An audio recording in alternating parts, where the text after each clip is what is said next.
If you want to fight and you want to send a contract, send one to me. I will take a few weeks break from living my retired life to kick the living out of a goofy, entitled dickhead like you. You know my name, Andrew Tate. Google it if you want to know more. Any day.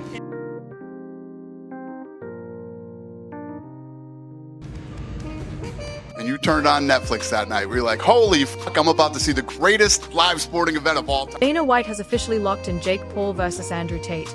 And let's be honest, this is the matchup people have been itching to see. But don't get it twisted. This isn't one of Jake's usual setups where he handpicks some retired legend or a guy happy to cash a check. No, this time Jake is stepping in with Andrew Tate, a fighter who's still sharp, still dangerous, and who throws punches that sting on more than just a physical level. And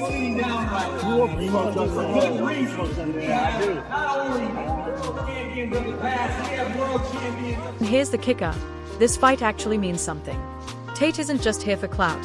His storming in to defend the legacy of Mike Tyson and prove Jake Paul is less of a fighter and more of a hype machine with inflated muscles and maybe even a little outside assistance. Don't worry about Conor McGregor you up. Don't worry about Floyd Mayweather you up. You only want to lose to them so you can say, well, I lost to Conor McGregor. Why don't you lose to an old man who's retired? I live in the real world, Jake. There's a whole bunch of fighters out here who live in the real world. Men who are dangerous and dedicated their lives to this sport. Dana didn't just confirm the bout. He threw gasoline on the fire by revealing Tate's true motivation. There was a lot of, Portnoy went out and said that it was the greatest con job of all time. I mean, if you didn't think that that's the way to fight, I don't know what people expect. Tate isn't chasing fame or a fat payday. Although let's not lie, $3 million on the line sweetens the deal. No, for him, this is about payback, pride, and taking boxing back from Jake Paul, who's been treating the sport like his personal TikTok playground.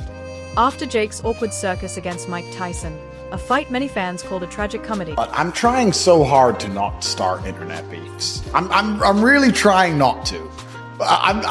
You could say Jake and Logan, man. Bro, don't worry about it. No, I can't lie. Bro, I'm going through life. I'm trying to live peaceful now. I've got Fed agents in my house. Matrix is after me. I'm just trying to live peaceful. He straight up accused Jake of spitting on Tyson's legacy and disrespecting boxing itself. To Tate, that fight wasn't just boring. It was a slap in the face to every fighter who ever shed blood, broke bones, or got knocked out chasing greatness. Where his head's at in life in terms of what he wants to do. Okay, but you didn't answer the question. Do you have any interest in it? I don't know. I mean, Andrew has messaged me over the past few days, and let's be real. Jake's bout with Tyson was more of a sideshow than a sport. Tyson, nearly 60, limped into the ring with a knee brace and still managed to give Jake some trouble. But instead of walking out humbled, Jake strutted around like he had just conquered the heavyweight division, parading himself as the biggest attraction in boxing. The internet didn't let it slide. Critics called it a joke, fans shredded him online, and Tyson loyalists felt their icon had been reduced to a pawn in Jake's endless clout chase.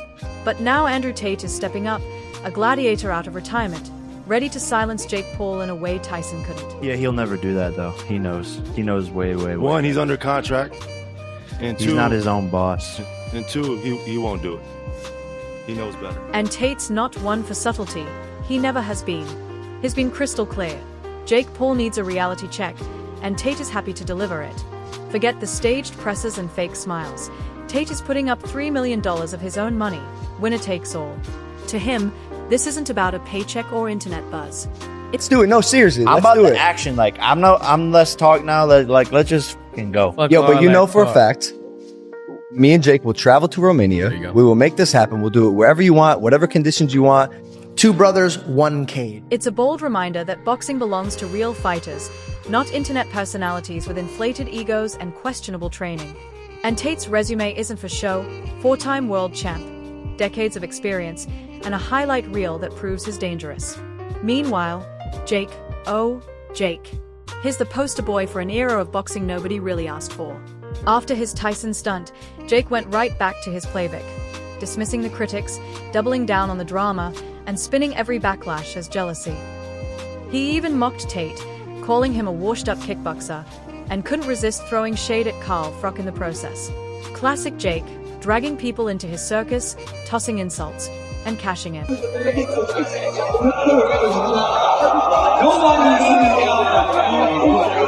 reason he has not only champions of the past. We have world champions of the present. There is a shield in the good. Here's the twist. This time Jake isn't just trolling for attention. He's balancing on a thin edge between being the loudmouth villain who thrives on controversy and a fighter who has to prove he's more than smoke and mirrors.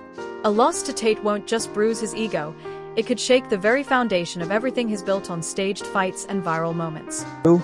Fighter, legitimate, badass motherfucker, strong mentality. Sorry, Tristan Tate is the weak link. I say let's run. He got a bad shoulder.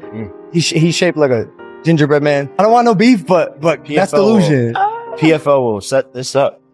A MMA double tag team match. 10 million for everybody. You might have a Then there's Dana White. The man isn't just a promoter, he's a strategist. Jake Paul versus Andrew Tate? That's his latest chess move. Word is, Dana finally grew tired of Jake's influencer circus turning boxing into memes. But instead of dismissing it, he did what only Dana would do. He grabbed the chaos, wrapped it in a storyline, and turned it into a must-watch spectacle.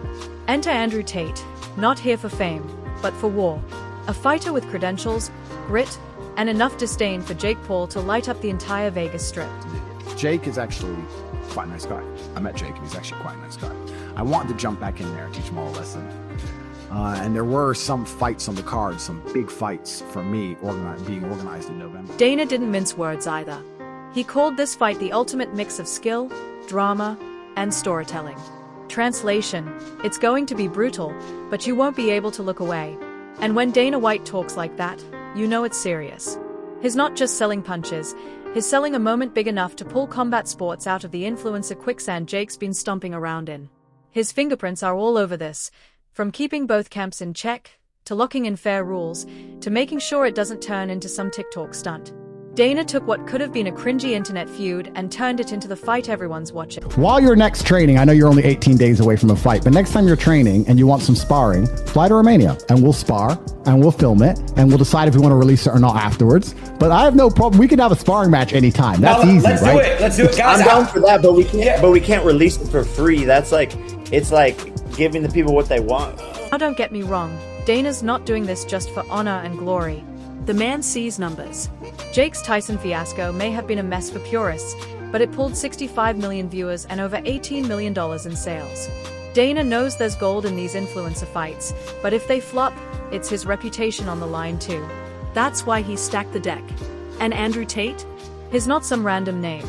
He's a fighter who throws real punches, both in the ring and outside it. You dislike Jake Paul? Now, I don't dislike him, I understand him. I want to make something clear. I would still kick the living out of Jake Paul. I'm not some washed up UFC fighter. I'm not smaller than him.